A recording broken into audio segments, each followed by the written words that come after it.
Gigs, sudah lama banget aku nggak bahas sejarah Jepang nih, khususnya Sengoku Jidai atau zaman Sengoku. Ada yang inget gak terakhir aku bahas siapa?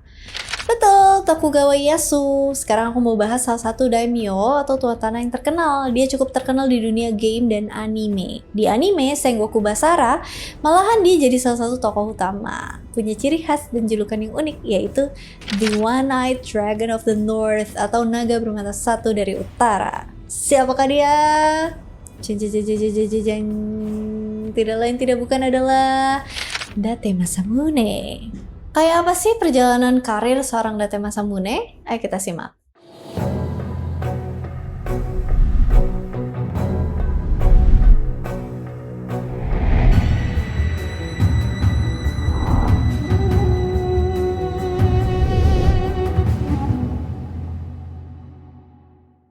Masa kecil Date Masamune. Date Masamune lahir tanggal 5 September 1567 di Kastil Yonezawa di Provinsi Dewa yang sekarang adalah Prefektur Yamagata. Dia ini putra tertua dari Date Terumune, penguasa klan Date, dan ibunya, Yoshihime, berasal dari keluarga Mogami yang berpengaruh di Provinsi Dewa. Sejak kecil, Masamune nunjukin kecerdasan yang luar biasa, tapi masa kecilnya diwarnai dengan kesulitan. Pas umurnya 5 tahun, dia terjangkit cacar, penyakit mematikan yang ninggalin bekas luka di wajahnya dan nyebabin kebutaan pada mata kanannya. Menurut legenda, Masamune nyadarin kalau matanya yang cacat itu bisa jadi kelemahan dalam pertempuran.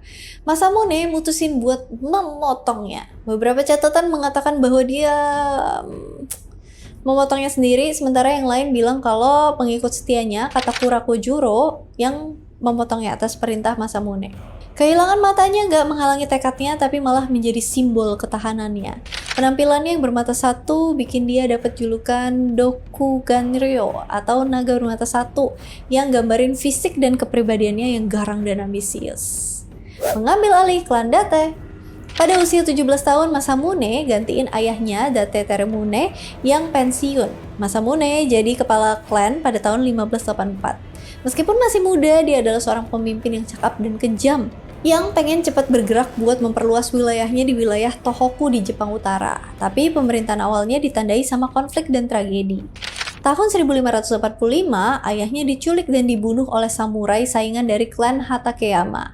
Para penguasa Hatakeyama telah mengundang Terumune dengan kedok negosiasi perdamaian, tapi mereka malah menangkapnya, berharap buat ngendaliin Masamune melalui ayahnya. Masamune dihadapkan sama keputusan sulit. Apakah dia akan nyerang dan mempertaruhkan nyawa ayahnya, atau nyerah kepada penculik? Akhirnya dia milih buat nyerang. Pasukannya ngejar Hatakeyama yang menyebabkan pertempuran berdarah di mana Terumune terbunuh. Meskipun kehilangan ayahnya sangat menghancurkan, Masamune menggunakan peristiwa itu buat memperkuat kekuasaannya, melenyapkan Hatakeyama dan secara brutal menekan semua oposisi. Masamune ngorbanin keluarga demi kekuasaan, nunjukin komitmennya buat memerintah dengan kekuatan. Ibunya sendiri, Yoshihime, dikabarin lebih milih adiknya Masamune, yaitu Kojiro, sebagai penerus klan Date. Ketika Masamune mencurigai adanya konspirasi buat menggantikan dia merintahin untuk mengeksekusi adiknya. Hal ini mengamankan posisinya sebagai penguasa klan Date yang tak tertandingi. Kampanye militer Masamune dan penyerahan diri kepada Toyotomi Hideyoshi. Sebagai daimyo muda, Masamune mimpin banyak kampanye militer buat memperluas wilayah Date. Salah satu kemenangannya yang paling signifikan terjadi tahun 1589 di pertempuran Suryagehara, di mana dia secara meyakinkan ngalahin klan Ashina dan menguasai wilayah Aizu yang penting dan strategis. Kemenangan ini memperkuat reputasinya sebagai panglima perang yang tangguh dan juga menarik perhatian Toyotomi Hideyoshi, tokoh paling berkuasa di Jepang saat itu. Kisah Hideyoshi udah pernah aku bahas, boleh cek videonya. Pada tahun 1590, Hideyoshi memerintahkan semua penguasa daerah buat bergabung dengan dia dalam pengepungan terhadap klan Hojo di Odawara. Pengepungan Odawara merupakan peristiwa penting dalam sejarah Jepang yang menandai jatuhnya klan Hojo dan penyatuan Jepang di bawah Toyotomi Hideyoshi. Bagi Masamune, pengepungan ini merupakan momen yang menentukan dalam karir awalnya sebagai daimyo muda. Keputusannya buat berpartisipasi meskipun dengan enggan membentuk lintasan politiknya yang mempengaruhi hubungan masa depannya dengan Toyotomi Hideyoshi dan kemudian dengan Keshogunan Tokugawa. Masamune yang memperlihatkan jiwa independennya ragu-ragu buat jawab panggilan itu. Dia datang terlambat dan bikin Hideyoshi marah. Akhirnya dia sadar kalau dia nggak mungkin bisa melawan kekuatan pasukan Hideyoshi yang besar. Masamune pun pergi ke Odawara dengan pakai baju zirah hitam lengkap, pakai helm bulan sabit emasnya yang jadi ciri khasnya. Masamune dengan kepercayaan diri yang tinggi menghadap ke Hideyoshi. Hideyoshi sangat marah dengan keterlambatannya dan dilaporin menuntut eksekusi Masamune.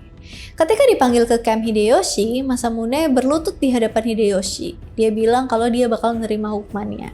Hideyoshi terkesan dengan keberanian dan kejujuran Masamune. Dia ngampunin nyawanya, tapi dia menegurnya dengan keras.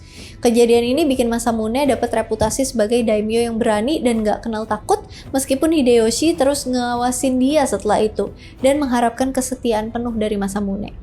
Sebagai hukumannya, beberapa wilayah Masamune diambil alih sama Hideyoshi.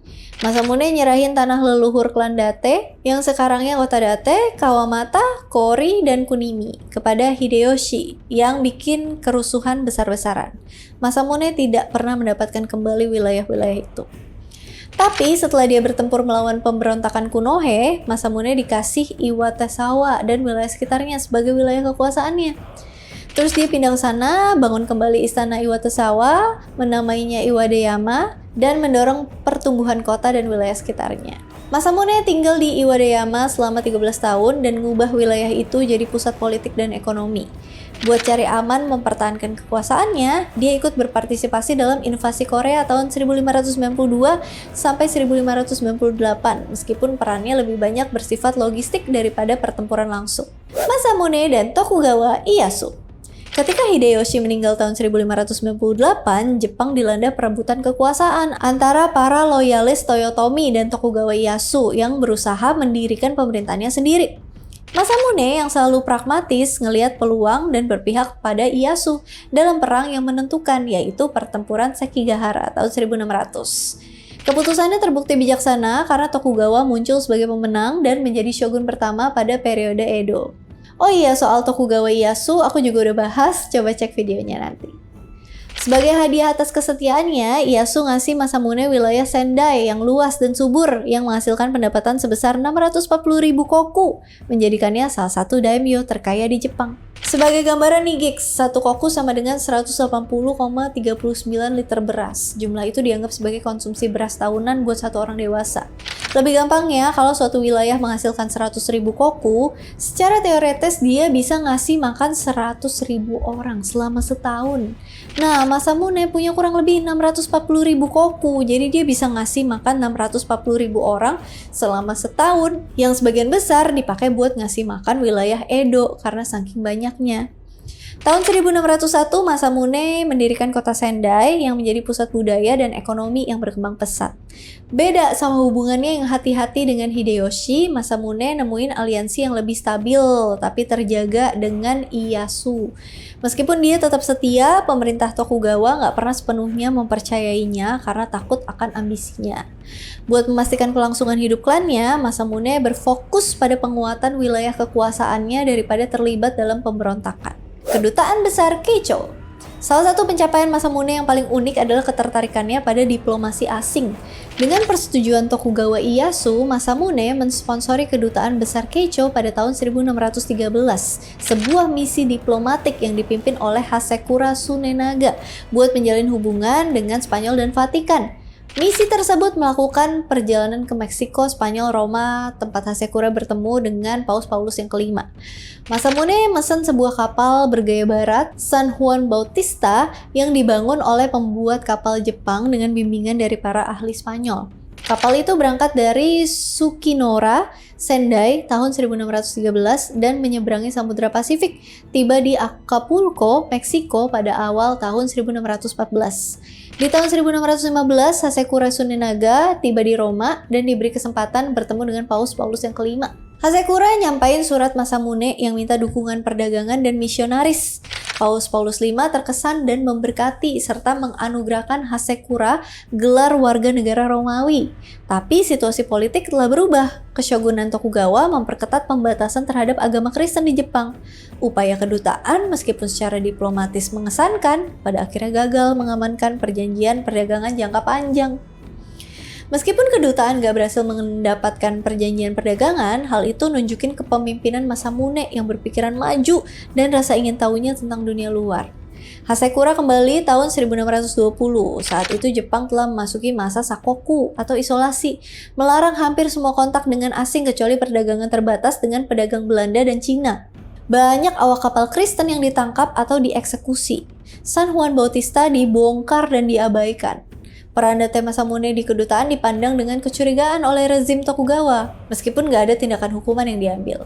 Pengepungan Osaka dan tahun-tahun terakhir Masamune. Tahun 1614 sampai 1615, Masamune mendukung Tokugawa Ieyasu dalam pengepungan Osaka yang berhasil menghancurkan sisa pasukan Toyotomi. Ini merupakan langkah terakhir dalam mengamankan kekuasaan Tokugawa yang tak terbantahkan. Dan Masamune memainkan peran penting dalam menyediakan dukungan militer dan logistik. Date Masamune yang memimpin pasukan sebanyak 5.000 orang dari Sendai ditempatin di sisi timur. Perannya adalah mencegah bala bantuan mencapai Osaka dan terlibat dalam pertempuran kecil melawan pasukan yang berusaha melarikan diri. Pasukan Masamune terlibat dalam beberapa pertempuran kecil di luar tembok, nargetin jalur pasukan musuh, dan ngelemahin semangat pasukan Toyotomi. Pasukan Date Masamune memainkan peran krusial dalam menghentikan pasukan yang mundur dan mengamankan kemenangan Tokugawa. Tokugawa Ieyasu memuji kesetiaan Masamune dan ngasih dia peningkatan pengaruh politik di wilayah Sendai. Klan Date dan posisinya sebagai salah satu daimyo terkuat di Jepang Utara terjamin sepanjang periode Edo. Kematian Tokugawa Ieyasu di tahun 1616 nggak bikin penerus Ieyasu, Tokugawa Hidetada, percaya gitu aja sama Masamune. Hidetada masih curiga sama Masamune, takut suatu saat dia ngelakuin pemberontakan. Belum lagi kekuatan Masamune itu cukup besar di Jepang Utara. Walaupun banyak isu miring soal dirinya, Masamune tuh nggak peduli dan tetap jalanin hidupnya kayak biasa. Malahan nasihatin ahli warisnya untuk selalu setia pada klan Tokugawa. Di tahun-tahun terakhirnya, Masamune berfokus pada pemerintahan Sendai, mempromosikan seni, pendidikan, dan pertumbuhan ekonomi. Pemerintahannya membawa kemakmuran bagi rakyatnya dan dia dikenal sebagai pemimpin yang bijaksana dan berbudaya, bukan cuma seorang pejuang. Sayangnya, kesehatannya menurun dan pada tanggal 27 Juni 1636, Masamune meninggal pada usia 68 tahun, kemungkinan karena kanker perut. Jenazahnya dimakamkan di Mausoleum Zuihoden di Sendai. Warisan Date Masamune. Warisan Date Masamune sebagai naga bermata satu masih kuat dalam sejarah Jepang. Dia adalah seorang pejuang yang tangguh, ahli strategi yang cerdik, dan administrator brilian yang berhasil melewati salah satu era paling bergejolak di Jepang. Meskipun kehilangan matanya pas masih kecil dan ngadepin banyak kesulitan, dia membangun wilayah kekuasaan yang kuat, terlibat dalam diplomasi internasional, dan ninggalin dampak budaya yang abadi. Sendai jadi kekuatan regional utama selama 2 abad berikutnya. Masamune mendirikan sekolah yang mengajarkan prinsip-prinsip Konfusianisme, strategi militer, dan bahasa asing. Masamune ini percaya bahwa pertumbuhan intelektual itu sangat penting buat stabilitas jangka panjang. Kekejamannya di masa muda diimbangi sama kebijaksanaannya di masa tua menjadikan dia salah satu penguasa samurai paling menarik pada masanya. Bahkan hingga kini, Masamune dikenang dalam budaya Jepang, muncul dalam literatur, film, dan video game sebagai bukti legenda abadinya. Masamune tetap menjadi simbol ketahanan, ambisi, dan kemampuan beradaptasi sesuai dengan gelarnya sebagai naga bermata satu dari utara. Oh ya, kalian tahu tokoh Darth Vader di Star Wars kan? Konon katanya George Lucas sebagai sutradara Star Wars itu terinspirasi oleh helm para samurai, khususnya Date Masamune untuk helmnya Darth Vader. Emang sih sekilas mirip ya. Menurut kalian gimana?